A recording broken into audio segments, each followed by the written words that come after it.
દ્વાદશ જ્યોતિર્લિંગમાં આજે આપણે ચોથા જ્યોતિર્લિંગ ઓમકારેશ્વરમ એમના ઉપર આજે આપણે ભગવાનની ભક્તિ ચર્ચા વિચારણા આપણે કરીશું. પરમાત્મા શ્રી કૃષ્ણના ચરણમાં ગંગાજી બિરાજમાન છે. ગંગાજીનું પ્રાગટ્ય ભગવાનના ચરણમાંથી થયું છે. ભગવાન શંકર ગંગાજીને મસ્તકમાં ધારણ કરે છે.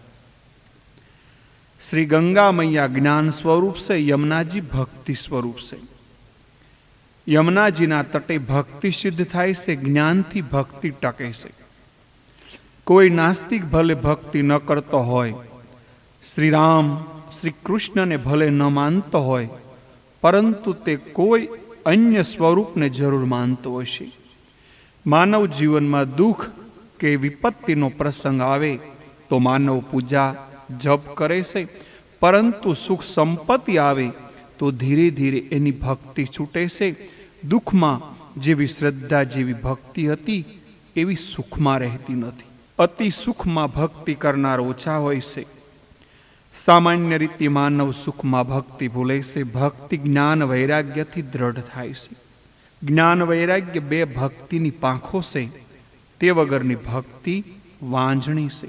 સંસારનું બધું જ સુખ પરિણામે દુઃખ આપનાર છે. એવો જેને દ્રઢ નિશ્ચય છે તે જ સુખમાં ભક્તિ કરી શકે. સંસારનું કોઈ પણ સુખ 2-4 મિનિટથી વધુ ટકતું નથી. ભક્તિ જ્ઞાન વૈરાગ્યપૂર્વક કરો. એમ નિશ્ચય કરો, સમજો કે મને પ્રભુએ ખોટું સુખ આપ્યું છે. સંસારનું સુખ કાચું છે, પરમાત્માનું સુખ સાચું છે. આમ માનનાર ભક્તિ કરી શકે છે. ગંગા જ્ઞાન સ્વરૂપ છે. ગંગાને કિનારે જ્ઞાન સિદ્ધ થાય છે. કાશી એ જ્ઞાન ભૂમિ, જ્ઞાન નગરી છે. ત્યાં 9 મહિના રહો, ગંગા સ્નાન કરો, ગંગા જળથી કાશી વિશ્વનાથનો અભિષેક કરો, પવિત્ર જીવન ગાળો તો અનેક ગણું ફળ મળે છે. તીર્થમાં થોડું પુણ્ય કરો તો તેનું ઘણું બધું ફળ મળે છે. એવું જ તીર્થમાં થોડું પાપ કરો તેની સજા પણ વધારે મળે છે. કયા પ્રમાણે કાશી નિવાસ કરી પવિત્ર જીવન જીવે, સેવા પૂજા કરે, તેની બુદ્ધિમાં જ્ઞાનનું સ્ફુરણ થાય છે. કાશી એ જ્ઞાન ભૂમિ છે, યમુના એ ભક્તિની ભૂમિ છે. યમુનાને કિનારે, યમુનાની ભૂમિમાં એક એક પરમાણુમાં કૃષ્ણ પ્રેમ ભેરો છે. અયોધ્યા ચિત્રકૂટ ધામ વૈરાગ્યનું ધામ છે. વિરક્તોના દર્શન આજે પણ ચિત્રકૂટમાં થાય છે. અયોધ્યા ચિત્રકૂટના વિરક્ત સંતોના નિયમ છે કે પ્રાણ જાય પરંતુ કોઈ ચીજ વસ્તુ તે માનવ પાસે માગે નહીં. આ સંતો આંખ ઊંચી કરી કોઈની સામે જોશે નહીં. હું જાનકીનો સેવક છું, માં જાનકી મને આપશે, આવી ભાવના આ સંતોની છે. અહીં ગરીબાઈ બહુ છે. સંતો સાથવો ફાંકે છે, ફાટેલી પોતડી પહેરે છે. આમ છતાં આ વિરક્તોનું જીવન સદાકાળ આનંદ લેનારું છે. વૈરાગ્ય વિના સંસારનું સુખ તુચ્છ લાગતું નથી. શ્રી અયોધ્યાજીમાં કળયુગનો પ્રભાવ ઓછો લાગે છે. અયોધ્યામાં યુદ્ધ નથી, પ્રેમ છે. યાત્રામાં સંતોનો સંગ કરો, કોઈ સંત સાથે સ્નેહ કરો. સંતને તમારી લાગણી થાય તો જ ભક્તિ થશે. માનવ બરાબર ભક્તિ કરી શકતો નથી અને એમ કરતા જ કાળ ગળું દબાવી દેશે. સંત હૃદયથી આશીર્વાદ આપે છે ત્યારે જ માનવ ભક્તિ કરી શકે છે. શ્રી નર્મદાજીનો કિનારો એ તપોભૂમિ છે. આ કિનારે બધાય મહાપુરુષોએ તપ કર્યું છે. આ મહાપુરુષોના મન તપથી શુદ્ધ થયા છે. મન શુદ્ધ થાય ત્યારે જ શિવ દર્શન થાય છે. જીવ અજ્ઞાની છે, જીવ અજ્ઞાની થઈ શકે નહીં. તે પરમાત્માનો અંશ છે. જે સિંહનો બાળક હોય તે સિંહ જ છે. જીવ મૂર્ખ નથી, અજ્ઞાની નથી. જીવ પરમાત્માનો અંશ છે, જ્ઞાન સ્વરૂપ છે. પણ જીવનનું જ્ઞાન અજ્ઞાનથી ઢંકાયેલું છે. વાદળું સૂર્યને ઢાંકે છે, સાધારણ વાદળું પણ સૂર્યને ઢાંકી દેશે. એમ અજ્ઞાને જ્ઞાનને ઢાંકી દીધું છે. જ્ઞાનરૂપી સૂર્ય તમારામાં સહુમાં છે. કોઈને મૂર્ખ માનશો નહીં, કોઈનો અનાદર કરશો નહીં, કોઈનું અપમાન ક્યારે કરશો નહીં. દવા રોગોનો વિનાશ કરાવે છે. શરીરમાં રોગ હોય તો આરોગ્યનો અનુભવ થતો નથી. માટે રોગ દૂર કરવા દવા ખાવી પડે. દવા ખાવાથી આરોગ્ય મળતું નથી. દવાથી તો રોગ દૂર થાય છે. એવી રીતે જ્ઞાન દૂર થતાં જ્ઞાન પ્રગટ થાય છે. જ્ઞાન બહારથી નથી આવતું, જ્ઞાન તો અંદરથી જ છે. જ્ઞાનને અંદરથી પ્રગટ કરો, બહારથી આવેલું જ્ઞાન ક્યારેય ટકતું નથી. સાસું બોલવું જોઈએ એ બધાયને જ્ઞાન છે, છતાં બધાય સાચું બોલી શકતા નથી. થોડો લાભ થાય તો જૂઠું તરત બોલાય છે. લાભના સમયે જૂઠું બોલતા વ્યક્તિ મનને સમજાવે છે, થોડું તો પાપ કરવું પડે ને. 11 રૂપિયા મંદિરમાં સડાવી દઈશું એટલે પતી જશે. જે જ્ઞાનને ઉત્પન્ન કરે છે તેનું જ્ઞાન ભૂલાય છે. પુસ્તકો વાંચવાથી જ્ઞાન ઉત્પન્ન થાય છે. જ્ઞાન અંદરથી પ્રગટે તો જ ટકે. પવિત્ર જીવન જીવાય, તપ ભક્તિથી મન શુદ્ધ થાય તો જ્ઞાન અંદરથી પ્રગટ થાય છે. મીરાબાઈ કોઈને ત્યાં વેદાંત ભણવા ગયા ન હતા. મીરા પ્રેમથી ટાકોરજીના શૃંગાર કરતા, આંખ એકાગ્ર કરી શ્રી કૃષ્ણના કીર્તન કરતા. આવી પ્રેમ લક્ષણા ભક્તિ, પ્રભુ પ્રત્યેના અનન્ય પ્રેમ ભગવાનમાં મીરાના મુખેથી બોલાતા. સંત પુસ્તકની પાછળ નહીં, ભગવાનની પાછળ પડે છે. સંત ભક્ત ઈશ્વરમાં તન્મય તદાકાર બની જતા એની વાણીમાં પ્રભુ જ બોલે છે. જે પુસ્તક પાછળ બહુ પડે તેનું અભિમાન વધે. શબ્દ જ્ઞાનથી અભિમાન વધે છે, અંદરથી જ્ઞાન પ્રગટે છે. અનુભૂતિ થાય તો વિનય અને વિવેક પ્રગટે છે. કાશીમાં શંકર છે એમ આપણા હૃદયમાં શંકર છે. અજ્ઞાન રૂપી અંધકાર દૂર થાય, વાદળું હટે તો ભગવાન પ્રગટ થાય. પથ્થરમાં મૂર્તિ સમાયેલી છે. આપણને જે પથ્થર દેખાય છે તેમાં કારીગરની સૂક્ષ્મ દ્રષ્ટિની મૂર્તિ દેખાય છે. કારીગર પથ્થરમાં મૂર્તિ ઉત્પન્ન કરતો નથી, મૂર્તિને ઢાંકનારો ભાગ કાઢી નાખે છે અને આ રીતે પથ્થરમાંથી મૂર્તિ પ્રગટ કરે છે. મૂર્તિને ઢાંકનારો ભાગ કાઢતા મૂર્તિ પ્રગટ થાય છે. માનવ હૃદયમાં શિવ સ્વરૂપ બિરાજેલું છે. અજ્ઞાન વાસના વગેરે દૂર કરો તો શિવ દર્શન થશે. તપશ્ચર્યાથી અજ્ઞાન દૂર થાય છે. તપ માનવ શરીરમાં જ થાય છે. માનવ બુદ્ધિ પ્રધાન, જ્ઞાન પ્રધાન છે, તેથી તપ કરી શકે છે. પશુ બુદ્ધિહીન છે, તેથી તે તપ કરી શકતા નથી. સ્વર્ગ ભોગ ભૂમિ છે, ત્યાં તપ થતું નથી. તપશ્ચર્યા માત્ર માનવ શરીરમાં જ થાય છે અને આ તપ હૃદયમાં શિવ દર્શન કરાવે છે. તપશ્ચર્યા માનવ શરીરમાં થાય છે. દેવો પુણ્ય કરી શકતા નથી, પશુ નવું પાપ કરી શકતા નથી. અતિ અજ્ઞાન પશુમાં હોય છે, તે પાપ કરે તો તેને સજા થતી નથી. પશુ યોની જ પાપ ભોગવવા માટે મળી છે. પાપ અને પુણ્ય માનવ શરીરમાં થાય છે. માનવ બહુ સાવધાન રહે તો પાપ છોડી શકે છે. પાપ છોડવાની, પુણ્ય કરવાની શક્તિ પ્રભુએ માનવને આપી છે. હું તન મન પ્રાણ ઇન્દ્રિય નથી, હું તો આ બગડેલા મનને સુધારનાર છું. તમે તમારા મનને સમજાવી પાપ કરતા અટકાવી શકો છો. પશુ જગતને જ આત્મા સમજે છે. પશુ તપશ્ચર્યા કરી શકે નહીં, તપ તો માનવ કરી શકે. જે તપ કરતા નથી તેનું પતન થાય છે. તપ પ ત પતન, તપન કરો તો પતન નક્કી છે. સોનાની શુદ્ધિ અગ્નિમાં છે. દુઃખ સહી ભગવાનની ભક્તિ કરે તેને તપ કહે છે. ભગવાન માટે થોડું દુઃખ સહન કરશો તો પ્રભુને દયા આવી જશે. સંસારનું થોડું સુખ ભોગવવા માટે માનવ સાથે કેટલો બોજો ઉપાડે છે. અનેક ચિંતા, ઉપાધિ, સુખ ભોગવવા પાછળ વેઠવા પડે છે. આમ લૌકિક સુખ ભોગવવા દુઃખ તો સહેવું જ પડે છે. સર્વ પ્રકારનું સુખ મને મળવું જોઈએ એવી અપેક્ષા રાખશો નહીં. મને બધું અનુકૂળ મળે તો ભક્તિ કરું, જીવ આમ વિચારે છે. બધી અનુકૂળતા તો કોઈને મળે નથી, મળશે પણ નહીં. પુણ્યનું ફળ અનુકૂળતા છે, પાપનું ફળ પ્રતિકૂળતા છે. આ અડચણ દૂર થાય તો ભક્તિ કરું, જીવ આમ ઈચ્છે છે. પરંતુ એક અડચણ હટે નહીં, ત્યાં બીજી બે આવવાની. હું સંસારનું બધું કામ કરી લઉં પછી ભક્તિ કરીશ એમ જીવ કહે છે, પણ સંસાર તો પરિવર્તનશીલ છે. અત્યારે તમને સારું લાગે છે, સારો સમય લાગે છે, પરંતુ આ સારું લાગતું બદલવાનું બગડવાનું સંસાર તો નાશવન, ક્ષણ ભંગવું, ક્ષણ વિનાશી છે. ભગવાનનું સ્વરૂપ સ્થિર, અચલ, એક સરખું રહે છે. કેટલીક માતા વિચારે છે કે ઘરકામ પૂરું થાય પછી માળા ફેરવું, પણ જેવી તે માળા ફેરવા બેસે કે નિંદ્રા ઘેરી વળે. ઘરનું કામ પહેલું કે ઘર જેણે આપ્યું છે એનું કામ પહેલું? સંસાર પાછળ ન પડો, ઘરમાં થોડી પ્રતિકૂળતા રહેવાની. મોટા મોટા સંતોના ઘરમાં પણ ક્યાં બધી અનુકૂળતા ક્યાં હતી? થોડી તો પ્રતિકૂળતા હોવી જોઈએ. જેને સર્વ પ્રકારે અનુકૂળતા તો આળસુ થઈ જવાય છે. આવી અનુકૂળતાવાળા બહાર બહુ રખડે છે. પ્રતિકૂળ પરિસ્થિતિ તો બધાના જીવનમાં આવે છે. આવા સમયે ઘરમાં બેસી ભગવાનની ભક્તિ કરો. પૂર્ણિમાએ સમુદ્રમાં સ્નાન કરે તેને બધાય તીર્થોનું ફળ મળે છે. ભાઈએ કથામાં આ સાંભળ્યું હતું. તે સમુદ્રમાં સ્નાન કરવા જાય છે. સમુદ્રના કિનારે બેસે છે, પણ સ્નાન કરતો નથી. વિચારે કે સમુદ્રના મોજા બહુ ઉછળે છે, સમુદ્રના મોજા શાંત થાય તો સ્નાન કરું. આમ વિચાર કર્યા, સ્નાન થવાતું નથી.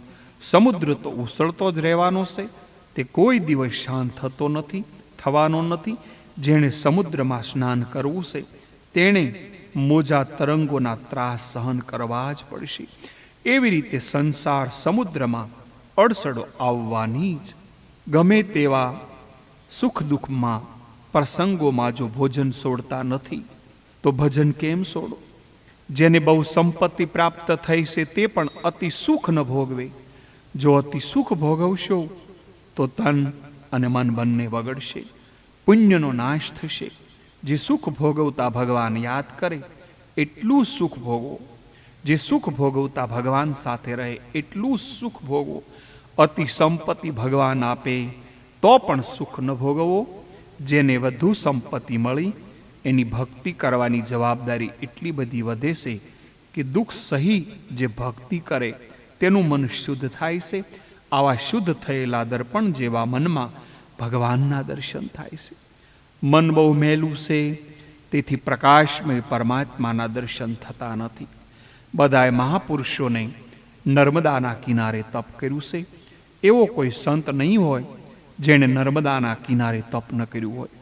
નર્મદાના કિનારે શંકર સ્થાપના કરો, શિવ પૂજા કરો, મહામૃત્યુંજયનો જપ કરો. મન એકાગ્ર થશે. પ્રથમ બહાર અને પછી અંદર શિવના દર્શન થશે. ઓમકાર જ્ઞાનમય છે. ઓમ પરમાત્માનું નામ છે. મંત્ર આગળ ઓમ લગાડવાથી મંત્રની શક્તિ વધે છે. ઓમમાં 3 માત્રા છે, અ, ઉ અને મ. અકાર વિષ્ણુ છે, ઉકાર બ્રહ્મા છે, મકાર શિવ છે. આ ત્રણેય દેવો તત્વથી એક છે. ઓમકારેશ્વર નર્મદાના કિનારે બિરાજેલા છે. નદીઓ બધી શ્રેષ્ઠ છે, પણ નર્મદાનો મહિમા ખૂબ છે. પરિક્રમા પ્રદક્ષિણા નર્મદાની થાય છે, અન્ય નદીઓની નહીં. નર્મદા પરિક્રમામાં ઠેર ઠેર ઋષિઓની તપસ્થલી છે. જે આનંદ આપે તેને નર્મદા કહે છે. નર્મદાના દર્શન સ્નાન અતિ પવિત્ર છે. સંસારમાં સુખ છે, આનંદ નથી. સુખ એ જ ભોગવ્યા પછી દુઃખ આવે છે, પણ આનંદના અનુભવ પછી દુઃખ આવતું નથી. સુખ દુઃખ સગા ભાઈ જેવા છે, વારા ફરતી આવ્યા જ કરે. નર્મદામાં બ્રહ્મ વિદ્યા છે. મગર ઉપર બિરાજેલા છે. યમુનામાં કાચબા ઉપર બિરાજેલા છે. મગર દેહાભિમાનનું પ્રતીક છે. નર્મદા મૈયાથી દેહાભિમાન દૂર થાય છે. સ્ત્રી તત્વ પુરુષ તત્વ આ દેહ ધર્મ છે. આત્મા એ સ્ત્રી નથી, પુરુષ નથી. ભક્તિ એવી કરો કે ભક્તિ કરતા હું પુરુષ છું, હું સ્ત્રી છું એવું યાદ ન આવે. જેનામાં સ્ત્રી પુરુષ તત્વનું અભિમાન છે તેને કામ થપ્પટ મારે છે. નર્મદા મૈયા ચતુર્ભુજ છે, શિવ સ્વરૂપ છે. નર્મદા બ્રહ્મ વિદ્યા છે. બધાએ સાધુ સંતો ઋષિઓ નર્મદાના કિનારે તપ કર્યું, બ્રહ્મ વિદ્યા પ્રાપ્ત કરી અને શિવરૂપ થયા. આ નર્મદાના કિનારે ઋષિઓએ શિવ સ્થાપના કરી છે, શિવ પૂજા કરી છે. ગરુડેશ્વર, કરદમેશ્વર આ શિવાલયોના નામ ઋષિઓના નામ પરથી છે. તે ઋષિઓએ શિવ પૂજા કરી તેના ઉપરથી નામ પડ્યા છે. માર્કેન્ડ મુનિએ નર્મદાની પ્રદક્ષિણા કરી છે. અનેક સિદ્ધોના દર્શન એમણે થયા. બધાય મહાપુરુષોને નર્મદામાંની પૂજા કરો. 1600 માઇલની નર્મદા પ્રદક્ષિણા છે. નર્મદાના બંને કિનારે ઓમકારનાથ છે. આ નાભી તીર્થ છે. અહીં 800 માઇલ દૂર થાય છે. ઓમકારનાથને નર્મદામાં સ્નાન કરાવે છે. પહાડ ઉપર શિવ બિરાજ્યા છે, છતાં નર્મદા સ્નાન કરાવવા ઉપર ગયા છે. અને શિવલિંગને લૂંચો કે 2-3 મિનિટમાં જ ભીંજાય છે. ઓમકારનાથ નર્મદાનું નાભી તીર્થ છે. કથા આમ છે, કાશીમાં માંટી નામના ઋષિ રહેતા હતા. ઋષિ સવારે 4 વાગ્યે ગંગા સ્નાન કરવા જાય. પ્રાત સંધ્યા કરે, ગાયત્રીની 12 માળા સૂર્ય ઉગતા પહેલા પૂરી કરે. સૂર્યોદય થાય એટલે સૂર્ય પ્રાર્થના કરે. ત્યાર પછી ગંગા પરની માટીથી શિવલિંગ બનાવે. હાથ ઉપર શિવલિંગ રાખી પ્રાણ પ્રતિષ્ઠા કરે છે. શિવ પૂજા કરે. 11 વાર રુદ્રી બોલે. હાથમાંના શિવલિંગ પર અભિષેક કરે. આ કોઈ વિધિવત પ્રાણ પ્રતિષ્ઠા કરે તો તેમાં પ્રભુ પ્રવેશે છે. શિવજીને અભિષેક બહુ પ્રિય છે. શિવજીને બિલ્વીપત્ર અર્પણ કરે, પૂજા કરે, સાકરનો ભોગ ધરે, શિવલિંગ ગંગામાં પધરાવે. ત્યાં મધ્યાહન સમયનો સમય થાય એટલે તે મધ્યાહન સંધ્યા કરે. ફરીથી મધ્યાહન કાળમાં શિવ પૂજા કરે, બ્રહ્મયજ્ઞ કરે, તર્પણ કરે, પંચાક્ષર શિવ મંત્રનો જપ કરે. આ ઉપાસના ગંગા કિનારે સાલું જ રહે. સાયમ સંધ્યા પ્રદોષ કાળમાં 3જી વાર શિવ પૂજા કરે. 3 વાર સ્નાન કરે. 3 વાર સ્નાન, 3 વાર શિવ સ્થાપન, 3 વાર પૂજા.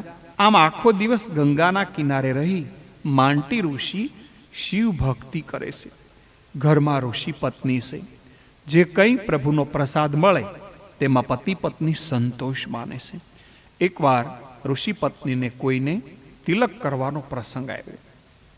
અન્ય સ્ત્રીએ મેણું માર્યું, તું વાંજણી છે, તારું તિલક અપશુકન ગણાશે. ઋષિ પત્નીને આનું અપમાન લાગ્યું. ઘરે જઈ ઋષિ સમક્ષ વાંજણી હોવાના કારણે રડી.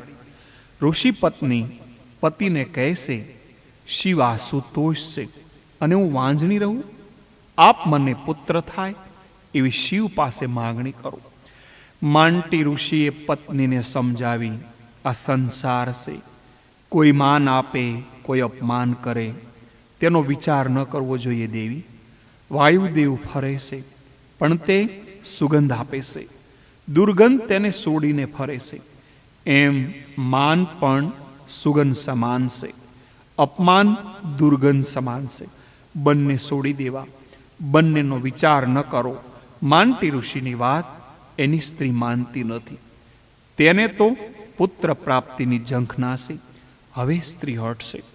ભક્તિનું ફળ ભોગ નથી, માટે પ્રભુ પાસે કંઈ માગવું નહીં. માંટી ઋષિ આવું કહે છે.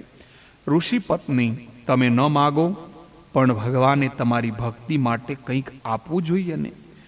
માંટી ઋષિ કહે છે, હું સાયંકાળે પૂજા કરું છું ત્યારે શિવ સમાધિમાં હોય છે. પૂજા પછી હું પ્રાર્થના કરું છું. આ પ્રાર્થના અભિમાનને મારવા, વાસનાના વિનાશ માટે કરું છું. પ્રાર્થના પૂરી થશે, શિવ આંખ ખોલે, સ્મિત કરે, ત્યારે તું માગીશ તે તને મળશે. બીજા દિવસે પ્રદોષકાળની પૂજા સમયે માંટી ઋષિની પત્ની ત્યાં ગઈ. શિવ કૃપા વિના વાસના જતી નથી. ઋષિની પ્રાર્થના પછી શિવ આંખ ખોલી સ્મિત કર્યું. ઋષિ પત્નીએ શિવને વંદન કર્યા. શિવે તેની સામે જોયું. તારી શી ઈચ્છા છે?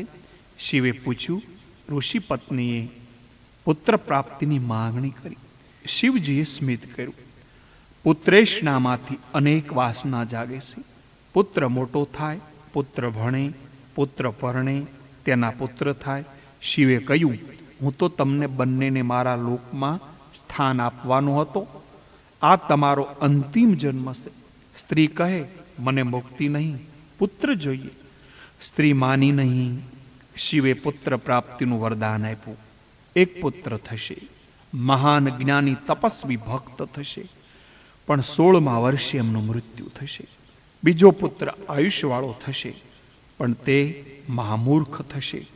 સ્ત્રીએ જ્ઞાની પુત્ર માગ્યું. શિવ કૃપાથી ઋષિ પત્નીને પુત્ર થયો. નાની વયથી જ તે જ્ઞાની હતો, પુત્ર ભક્ત જ્ઞાની હતો. તેથી કાશી ક્ષેત્રમાં તેની કીર્તિ વધી. બાળકની માને 16મા વર્ષે મૃત્યુની ભીતિ છે, તેથી તે રડે છે. બાળક 12-13 વર્ષનો થયો. સમજવા લાગ્યું. બાળક માને પૂછે છે, તું રડે છે કેમ માં? બાળક આગ્રહપૂર્વક પૂછ્યું. માએ મૂળ વાત કહી દીધી. બાળક જ્ઞાની છે, તેને ખબર છે કે શિવ બોલ્યા તે થવાનું. માના દેખતા મરણ થાય તો માને દુઃખ થવાનું. બાળકે માને કહ્યું, આંખની મમતા હોય છે, પ્રેમથી આજ્ઞા આપો, હું દૂર સાયલો જાઉં. માતા પિતાને વાત ઠીક લાગી. પ્રેમથી બાળકને જમાડ્યું. બાળક માતા પિતાને વંદન કરે છે. બાળકે કાશીનો ત્યાગ કર્યો. બાળક નર્મદાના કિનારે આવ્યા. નર્મદાના કિનારે બાળકને 15મું વર્ષ બેઠું છે. 16 વર્ષનું આયુષ્ય છે. 1 વર્ષ બાકી છે. છેલ્લું વર્ષ છે. બાળકે નર્મદાના કિનારે શિવલિંગની સ્થાપના કરી છે. બાળકને કાળ ભીતિ છે. બાળકની કૃપા માટે ઉપાસના છે. તેણે જે લિંગ પધરાવ્યું એનું નામ કાળભીતેશ્વર મહાદેવ નામ પડ્યું. વેદોમાં શંકર ભગવાનના 5 પુત્રો બતાવ્યા છે. આ મંત્રો જ શિવના પંચમુખ છે. આ પંચાક્ષર મંત્રનો બાળક સતત જપ કરે છે.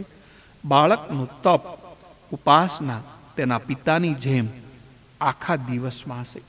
આમ 6 માસ તપને થયા. 6 માસ પૂરા થયા. 6 માસ બાકી છે.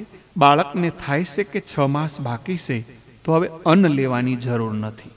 બાળકે અન્ન છોડ્યું છે. બાળક ફલાહાર પર રહ્યું. હવે મૃત્યુ આડે 3 મહિના બાકી છે. છેલ્લે તે ઝાડના પાન ખાય છે. નર્મદા જલપાન કરે છે. હવે છેલ્લે 1 મહિનો મૃત્યુની આડે બાકી છે. રોજ સ્નાન કરે, પૂજા કરે, પંચાક્ષર મંત્રનો જપ કરે. છેલ્લે ઝાડપાન ખાવાનો ત્યાગ કરે છે. કેવળ નર્મદા જલપાન કરે.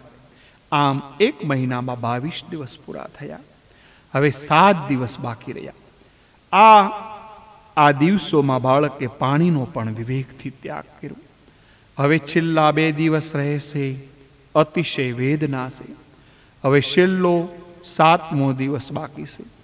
મરણની ખાતરી થઈ ગઈ. જળ વિના પ્રાણ વ્યાકુળ બન્યા. તપની સરમસીમા આવી. બાળક શિવ પરીક્ષામાં પાછું ઉતર્યું. શિવે કૃપા કરી. શિવ જળનો ઘડો લઈને આવ્યા. રૂપ કાળું છે. પૂછે છે, તપસ્વી શરીરને ત્રાસ કેમ આપે છે? લે જળ, તારા પ્રાણ વ્યાકુળ છે, જળપાન કર. બાળકે પૂછ્યું, તમે કોણ છો? શિવ કહે છે, મારી કોઈ જાત નથી. હું કોણ તે હું જાણતો નથી. બાળકે કહ્યું, તમે કોણ, કઈ જાત? તમારું જળ પીવું તો મારું મોત બગડે. શિવે કહ્યું, હું શુદ્ધ છું. બાળક કહે, મારે મારું શરીર અપવિત્ર કરવું નથી. શિવ કહે, જળ તો શુદ્ધ છે. જળ અપવિત્ર કહેનાર તારું અજ્ઞાન છે.